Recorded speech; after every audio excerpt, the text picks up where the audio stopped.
inside the school setting and it's about cooperation. It needs to be about cooperation. It's currently not designed that way. It's designed on who gets the right answer in the shortest amount of time. Right. That's the system boiled down to one sentence.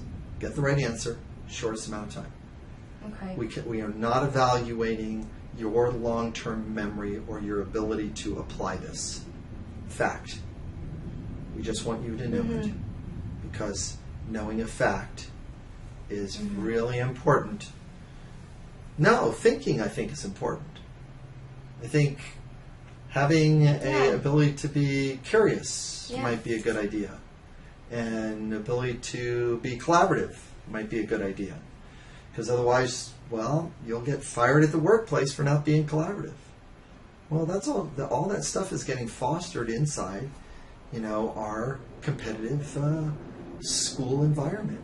And I mean, you and I have talked about this before, and it comes from, there's instruction from the Latin instructare, means to pack in. Oh yeah.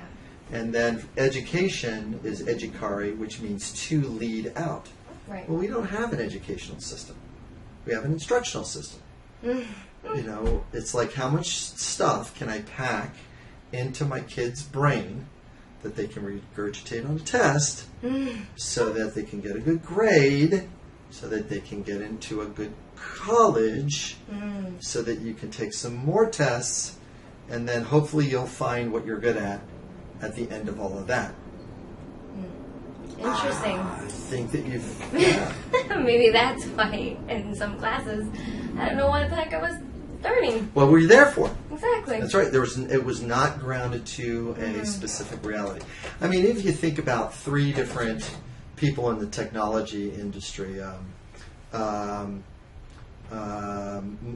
Bill Gates, Steve Jobs, and Michael Dell of Dell Computers. If you think of those three people, all three of them left college early. I wonder why.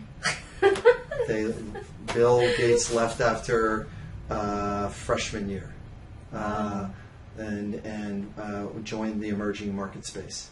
He thought he was behind when he left. He didn't know how far ahead he was. That's kind of interesting, right? Yeah. And so he was like, "Oh, I'm behind." And he realized, "Wait, I'm kind of out here on the front end of this thing." And then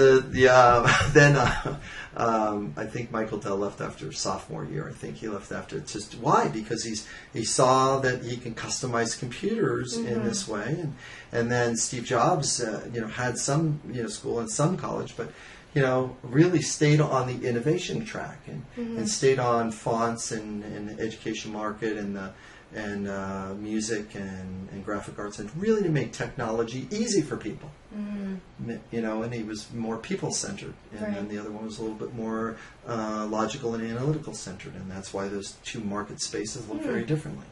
Because they're very different people. This logical and just all this thinking styles.